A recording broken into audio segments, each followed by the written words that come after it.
Hello and welcome to today's video. Today is March 14th, 2022. Today's video is going to be part one of a two-part series involving the D.B. Cooper hijacking of a Boeing 727 that departed SeaTac Airport and flew down here to Reno. Here we have SeaTac, there's Reno, and we know that the airplane flew along the Victor 23 airway, departing SeaTac, making a slight turnout here, then over the Portland VOR, crossing the Columbia River and continuing southwestbound, and then to its final destination in Reno, Nevada. Part one is going to focus on the departure from SeaTac, and what I did is I departed Tacoma Narrows Airport here, where I'm based. I transitioned through the McCord Air Force Base, Class Delta airspace, and then just south of there I joined the Victor 23 airway and flew that southbound. But I ended the flight on part one here at Toledo Airport. And the reason for that is I topped off the airplane with fuel, and I also conducted an interview with the airport manager at Toledo Airport, who was an eyewitness to events that took place on the ground at SeaTac Airport on the evening of November 24th, 1971. Part one will conclude with that interview, and then part two will pick up from there, where I departed Toledo Airport and rejoined the Victor 23 airway and followed that southbound all the way down to what's now the Battleground VOR, but at that time was known as the Portland VOR. And then I flew across the Columbia River above the Portland International Airspace, and then I turned the airplane around and then flew along the Columbia River. And part two will include an overflight of the location where $5,600 was found in 1980 at a place called Tena Bar. That's right along the Columbia River. So we overfly that, and then I continue on up to Ariel, Washington, and then I overfly the location where the FBI focused the energy of its search and where they believed that D.B. Cooper jumped out. That's right here by Lake Merwin. So you'll get to see what's very, very inhospitable terrain below the airplane when we overfly that. And the FBI, I think, incorrectly concluded that D.B. Cooper jumped out of the airplane at that location. Now, at this point, I want to draw your attention to a very excellent video that was done recently by Dan Grider. Dan Grider has a YouTube channel called Probable Cause, and the title of this particular video is called Deep Family Secrets. And Dan spent over 20 years investigating the D.B. Cooper incident, and his video, I think, correctly concludes with the identification of who the real D.B. Cooper was. Dan also conducted a parachute jump over the Columbia River to demonstrate where he believes that the parachute jump took place, right over the Columbia River. And so I highly encourage you to watch Dan Grider's video, and I will include a link to that in the description box of both this and my part two video. Again, I highly encourage you to watch that, and I think you will leave that video concluding that he properly identified who the D.B. Cooper is. That is not the purpose of my video. The purpose of my video is, again, to document the terrain that was below the airplane on that evening over 50 years ago today. Now, what you will see is that the terrain is largely unchanged between then and now. It's still very, very rural and very rugged terrain, with the exception of maybe some of the suburban areas here around Vancouver. But I think you will enjoy that video very much, and I certainly hope that you'll enjoy today's video.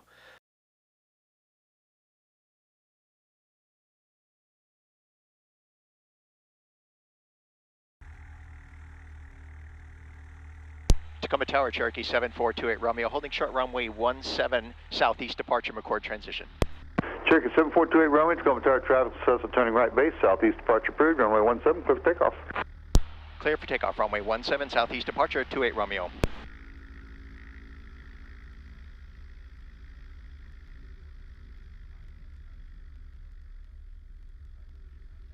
All right, we're going to check the DG on the roll.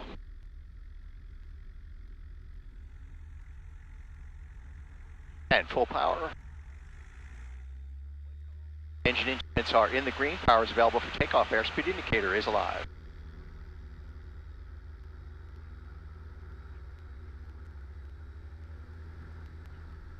And we're in the air.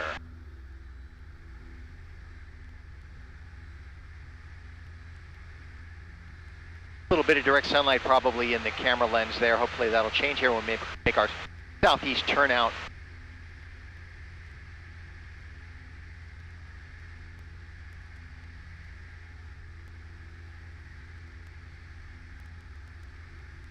Cherokee 28 Romeo, contact McCord Tower. Over to McCord Tower, 28 Romeo. McCord Tower, Cherokee 7428 Romeo, off the ground Tacoma Narrows out of 1,500, climbing 2,000 request, transition destination airport Toledo. November 7428 Romeo, McCord Tower, transition approved, McCord Tower 3037, squawk 0333. 0333, 28 Romeo. November 28 Romeo, verify at 1,900. Altitude checks, 28 Romeo. Got quite a few C-17s on the ground there, so as soon as we fly over the runway there, we're going to make a right turnout and join Victor 23 southeastbound and then land Toledo. And as I said, we're going to top off the fuel tanks and resume our flight from there. A little bit of haze in the air, but otherwise pretty much cloud free, just some high cirrus stuff.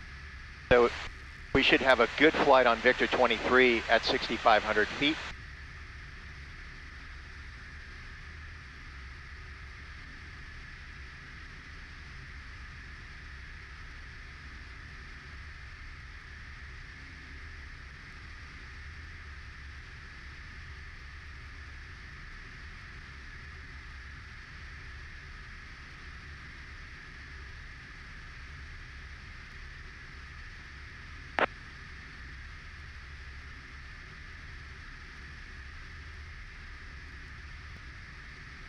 And as soon as we reach Jodor, we will be on Victor 23. And so everything you see below us at that point will be exactly what was below the airplane on that night in 1971. Of course, the 727 was at an altitude of 10,000, initially at least on this flight. We're going to be down around 3,000 feet, but we have a 4K wide angle camera under the wing, so it's going to show you a wide swath of the terrain underneath the airplane. And there to the left we have Mount Rainier off the left wing, right at about 10 o'clock. Right, 2 miles from the Jodor intersection, and then we'll be on Victor 23. We'll make a slight right turn out there to the southwest.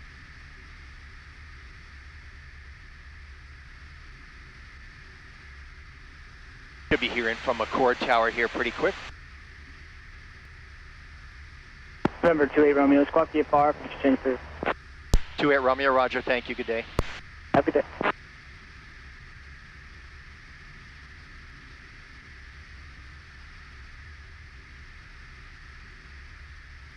Okay, turning, let's see, 181 degrees. And looking at the smoke coming off smoke, there's probably a burn going on there, another one over there. It looks like the wind is calm. So we're going to plan a straight in on runway 24 at Toledo. Okay, 34 nautical miles. And Balloon White Cessna turning base and turning final landing north with beat traffic. Now we're going to take it up to 3,500 to clear this ridge line here. Aeronautical sectional showing a maximum elevation figure of 3,100.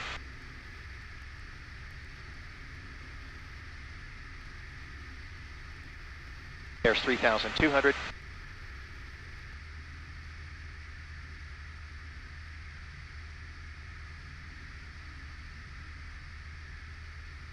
But everything below us is what would have been below the airplane on that day. Uniform, 5,000 feet over the field. On Victor 23 airway. Down to pattern altitude 1,500.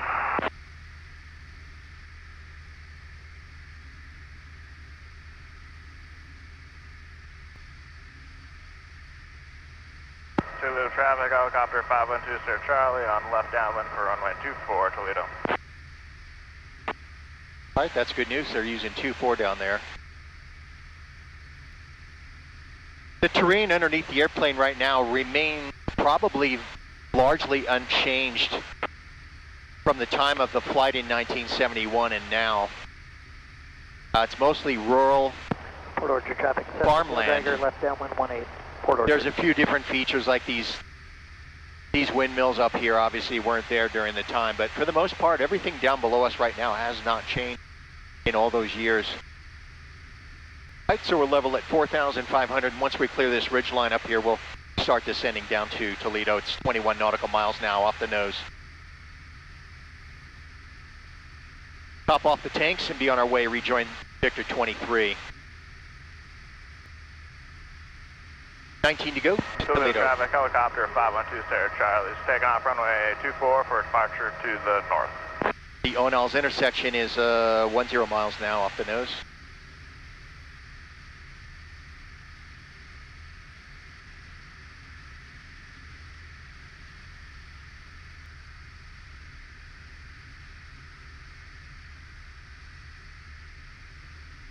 To go.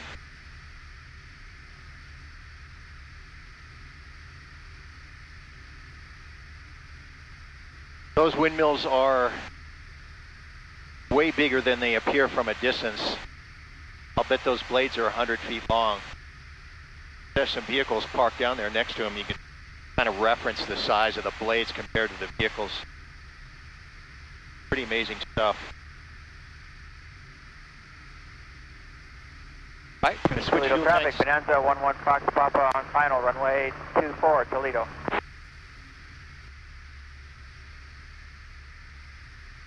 Toledo traffic, Cherokee 7428 Romeo 10 north. Inbound planning straight in, runway 24 traffic permitting, Toledo.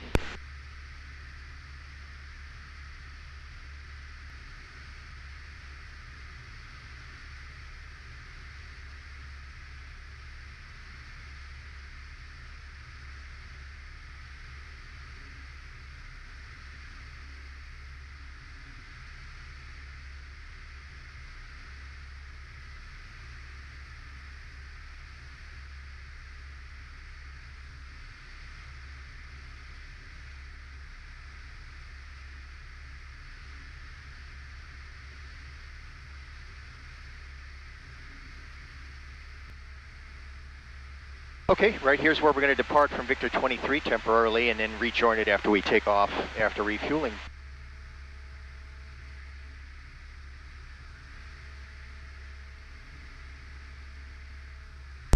Toledo traffic, Cherokee 28 Romeo, 3 mile final, runway 24, full stop, Toledo.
The following is an on-camera interview with John Rowe, airport manager at Toledo Airport in Toledo, Washington.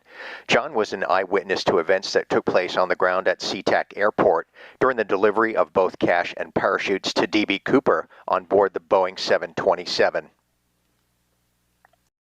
John, first tell us, what was your job? Why were you there at SeaTac? I happened to be at SeaTac at that point because I had been working for Pan American World Airways in their air cargo division for about 3 years or so at the time that took over. We were running back and forth doing various ramp functions on the evening when this took place. And thinking back on it now, it seemed to be either as it was twilight or just beginning to turn dark when the aircraft actually landed up there. It was in a remote spot at the airport, but close enough to the terminal building that you could see some things were going down out there, and you're not sure just exactly what it is. Lots of activities take place at SeaTac that the local employees see, but you don't really put any importance to it at the time. And that was kind of the case with this. Nasty afternoon, nasty early evening with rain and wind blowing and whatnot. But, tell us a little more about the weather since you're on that subject. When you say it was windy and rainy, was that a constant wind rain, or was there No, weather? it was actually moving through like in squall lines, and you'd get some periods of fairly decent weather. It was a little on the cool side and misty and whatnot, but the actual rain itself would come through just in sheets, and then it'd be okay for a while, and then it'd come back again. And I remember that from having to put the windshield wipers on the van that I was in. And the first time going out, it was raining pretty good, and saw the aircraft out on the remote part of the ramp up there at the airport. Kind of pulled over to the side, but I remember the windshield wipers were going at the time. And while it was a fair amount away out in the distance, you could see something was amiss, because you had the ramp patrol and you had a number of other vehicles that were approaching this aircraft. And what type of aircraft was it? this was a Boeing 727. I'm not sure if it was 100 or 200 series. I think for that year it probably was a 100 series. But it was one that had the air stair underneath the center engine back at the back of the aircraft. And after it got on the ground, they did lower the air stair. I seem to recall a ramp truck with a staircase on it going to the airplane, but I don't remember whether or not they actually used that forward doorway. It seemed like most of the things that were going on were occurring through the air stair at the back of the airplane. And watched for probably 15-20 minutes or so the activities that were going on out there. There was, I believe, a SWAT team from one of the local agencies show up there, and I remember them deploying one or two of the guys out into the grass area next to the taxiway. And those guys were watching the aircraft from not too far back, I'd say probably 50 to 60 yards back. And the air stair being down, we sat and watched for probably another 15-20 minutes, and there wasn't a lot of activity going on at the time. So fired the van back up and went about my business, going down to operations, and then made another run about 10 minutes after that. Came back to the same spot where I'd been parked before, and there were vehicles coming and going. There was a fuel truck, a portable fuel truck, that had gone out to the aircraft, and it only stayed out there for a very few minutes, and then it turned around and just went away. I assumed that they were preparing to refuel the aircraft, but the truck didn't stay. It took off and went a different direction. About 10-15 minutes later, a second fuel truck showed up out there, and I'm not 100% correct. If I remember, that one also turned around and went away. And a third fuel truck finally pulled up to the aircraft, and I began fueling the airplane, if I remember right. The things that were going on at the back of the aircraft, the air stairs remained down. I don't recall whether or not the truck stairs that was at the front, it seems like that got removed, and that the only access to the airplane at that time was through the air stair at the back. And watching from a distance back there, someone showed up out there and got out of a vehicle carrying what appeared to be parachutes. And can't say what number we're talking about here, but I know it was more than one, because I think he had one in each hand. And went over to the air stair, and I believe the flight attendant came down the air stair part of the way, grabbed the parachutes, and then returned back into the aircraft. And then that individual went back and got in the vehicle and drove away. And one or two other vehicles at a later time, probably only just a matter of a few minutes later, showed up, and I remember a satchel type bag. Now we talk about being like a gunny sack or something like that, carrying the money for the aircraft. But I remember something more like a handled satchel, about this long, and there again, at the bottom of the stairs, the guy carried the satchel over the stairs, and the flight attendant came down. I believe she took the bag from him, and he said something to her. She turned around and went back up. Was this the same individual that delivered what you It said was was not more the same than individual a that brought different? the parachute. Was it a law enforcement vehicle that drove up, or was it? I'm thinking it was kind of like a sheriff's vehicle or something like Okay. that, although not readily identifiable at the time. So an unmarked vehicle, would you describe it as? That's. But it appeared to you that it was a law Right. enforcement vehicle Right. of some kind. It just had that look to it. So Now, were there law enforcement vehicles in the area that had their emergency lights on? Was there anything like that happening? they did not have the emergency lights on after the first 20 or 30 minutes that the airplane was on the ground. Most of the things that were going on, there wasn't an outward appearance that an emergency was actually happening at that particular time. Now, were you able to see inside the airplane through the passenger windows? Negative. Why is that? After the aircraft landed, there was light in the cabin when the aircraft pulled off onto the taxiway. But shortly thereafter, someone went through the cabins and pulled down all of the shades all the way through the cabin, so you couldn't see anything through the side windows out there. Mm-hmm. Cockpit had a little bit of light in it. You could see individuals in the cockpit. You just make out the form from that distance away.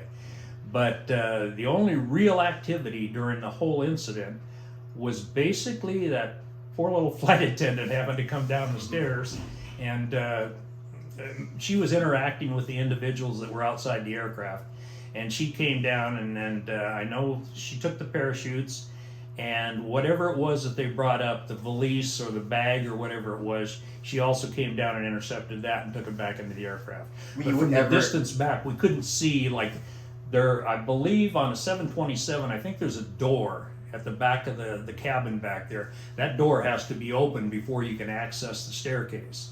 And I couldn't tell whether that door had been left open or whether it was closed or whatever the case. So are you saying when the stairway is down, Mm-hmm. there's still another door at the top of the There is a stairway? door at the top of the stairway. I see. Yeah. You weren't able to observe that? No.